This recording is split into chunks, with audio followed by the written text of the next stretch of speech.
अगर आप हमारे चैनल पे नए हैं तो चैनल को सब्सक्राइब करो और बेल आइकन को प्रेस करो ताकि हमारी स्टडी से रिलेटेड वीडियो आप तक जल्द से जल्द पहुंचे। दोस्तों, आप सभी को नमस्कार। मैं प्रियंका यादव और आज मैं शुरू करने जा रही हूँ क्या, हिस्ट्री में हमने वेद कर लिए, पुराण कर लिए, वेदांग कर लिया, क्या क्या होता है सब, उपनिषद, उपवेद, सब ब्रह्मांड और ब्राह्मण सब उनके कंप्लीट कर लिए हैं। उसके बाद आज हम आगे चलते हैं कहाँ पर कि मानव की उत्पत्ति कैसे हुई। अब से 10 लाख वर्ष पूर्व क्या होते थे कि नर मानव जो होते थे, प्राइमेट्स, पेड़ों पर रहते थे। ठीक है, तो फिर उस समय वो पेड़ों से उतर के नीचे आए और वहां पे चलने लगे। तो ऐसे ऐसे कौन सा वो काल कहलाया, उन्होंने पत्थर का यूज किया, कब आग का यूज किया, वो सब आपके सारे जवाब यहाँ पे मिलेंगे। ठीक है, तो शुरू करते हैं। क्या, प्रौद्योगिकी काल।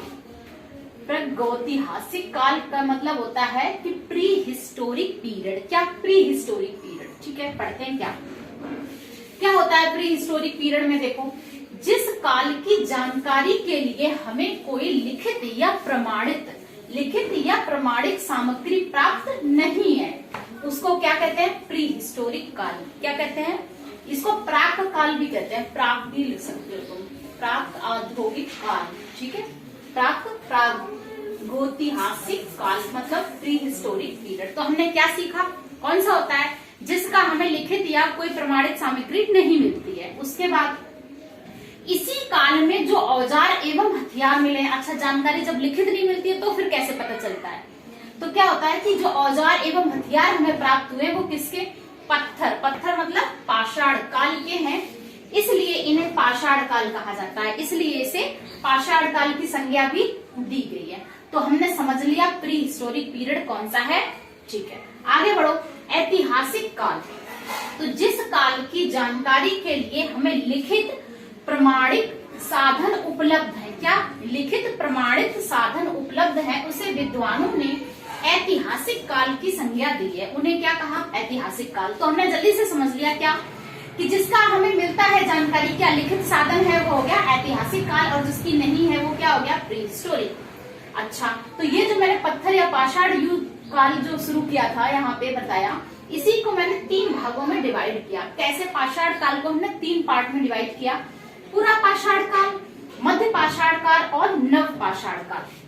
पूरा पाषाण काल मतलब प्राचीन पत्थर युग। क्या, प्राचीन पत्थर युग, इसकी खोज किसने की, रॉबर्ट ब्रूस हुट।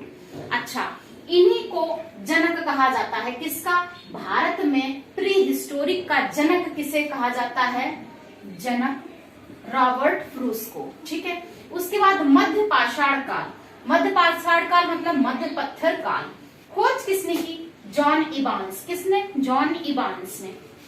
नव पाषाण काल। ठीक है, नवीन पत्थर युग। क्या, नवीन पत्थर युग, खोज किसने की, डॉक्टर प्राइमरोज ने। किसने, doctor Primrose. As it is notes बनाओ।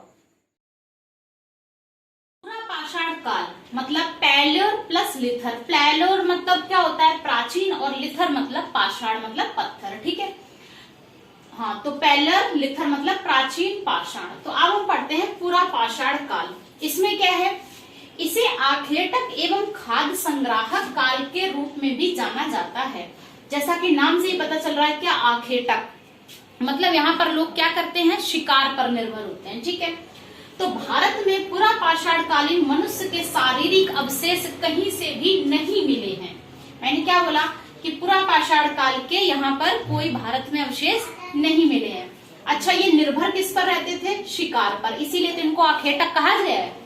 ठीक है, अग्नि का ज्ञान था, किसे, पूरा पाषाण काल वाले लोगों को अग्नि का ज्ञान था, परंतु अग्नि के प्रयोग से अनभिज्ञ थे, मतलब उनको यूज करना नहीं आता था कि इसका कैसे यूज किया जाए।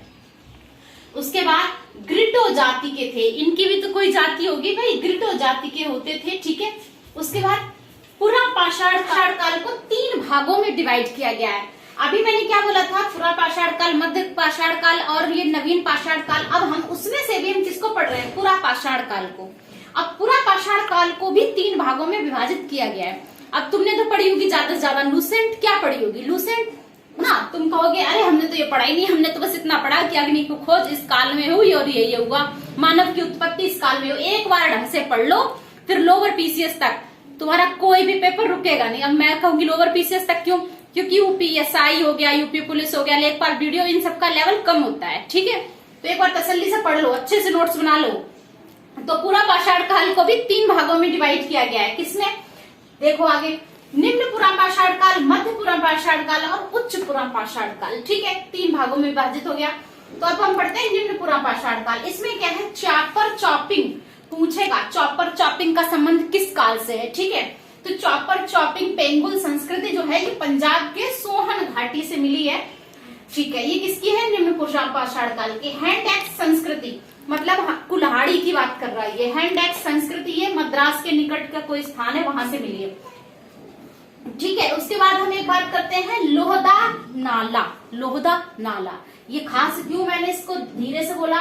क्योंकि ये यूपी जीके के हिसाब से बहुत ही ज्यादा इंपॉर्टेंट क्वेश्चन बनेगा। देखो, उत्तर प्रदेश के मिर्जापुर की बोलन घाटी, क्या? मिर्जापुर की बोलन घाटी से पशुओं के अवशेष मिले हैं। ठीक है, अच्छा, बोलन घाटी से ही अस्थि निर्मित मातृ देवी की प्रतिमा मिली है। पूछेगा कि अस्थि निर्मित मतलब हड्डियों से निर्मित मातृ देवी की प्रतिमा कहाँ मिली है? यूपी के मिर्जापुर से मिली है। ठीक है, उसके बाद आगे बढ़ते हैं मध्य पुरा पाषाण काल। मध्य पुरा पाषाण काल में इसमें क्या है कि क्वार्टाइज की जगह, क्या? क्वार्टजाइट की जगह इसमें क्वार्टाइज था के स्थान पर इन्होंने जैस्पर, चर्ट, फ्लेट और फलक संस्कृति का यूज किया। इसका मतलब है कि पत्थरों से तोड़कर औजार बनाए जा रहे थे। किसमें? मध्य पुरा पाषाण काल में। उसके बाद उच्च पुरा पाषाण काल में क्या है? उपकरण ब्लेड से बने होते थे। कैसे? उनको धारी पता चल गई थी कि धारीदार औजार बनाने हैं। उसके बाद इसमें भी सबसे खास कौन सा है? उच्च पुरा पाषाण काल में ही आधुनिक प्रारूप के मानव होमोसेपियंस की खोज हुई। कहां पर? होमोसेपियंस का उदय कहां पर होता है? उच्च पुरा पाषाण काल में। पहले तो पुरा पाषाण काल बोलोगे, अगर ऑप्शन में उच्च पुरा पाषाण काल ये वाले ऑप्शन है तो उच्च पुरा पाषाण काल में। समझ में आया? मध्य पाषाण काल। अब हम बात करते हैं किसकी? मध्य पाषाण काल की। तो भारत में मध्य पाषाण काल की जानकारी सर्वप्रथम कब? 1857। बड़ा ऐतिहासिक समय है। 1857 ईस्वी में सीएल कार्लाइज ने की। किसने? सीएल कार्लाइज ने की। कब? 1857 में। ठीक है, अच्छा, ये तो एक पॉइंट हो ही गया। उसके बाद एक स्टार पॉइंट क्या है कि भीलवाड़ा जिले में कोठारी नदी के तट पर, भीलवाड़ा जिले में कोठारी नदी के तट पर स्थित बागौर भारत का सबसे बड़ा मध्य पाषाणिक स्थल है। कहां पर? बागौर में। क्या है? सबसे बड़ा मध्य पाषाणिक स्थल है। उसके बाद मध्य पाषाण काल से ही कुत्ता मानव का प्रथम पालतू पशु था। यहीं से हमें जानकारी मिलती है। कहां से? मध्य पाषाण काल में ही कुत्ता जो है मानव का प्रथम पालतू पशु था। ठीक है, इसके बाद मध्य पाषाण काल में ही मैंने कुछ स्थलों के नाम लिखे हैं जो इम्पोर्टेंट है। वैसे तो बहुत है। यूपी में 2 ही है। क्या है? सराय नाहर राय यूपी में। यहाँ पे क्या है? स्तंभ गर्त के प्रमाण मिले हैं। स्तंभ गर्त क्या होता था? जिसमें नीचे फर्श होती थी, ऊपर छत होती थी, मतलब प्रॉपर घर होता था। स्तंभ गर्त के प्रमाण कहाँ से मिले हैं? सराय नाहर से। ठीक है, उसके बाद मृतक संस्कार में, जो मृतक इंसान जब मर जाते हैं उसके बाद शवों को कैसे रखा जाता था वो देखो। शवों के सिर पश्चिम में, शवों के सिर पश्चिम में और पैर पूर्व की ओर होते थे। ठीक है, यहाँ पर ये थी मृतक संस्कार की विधि।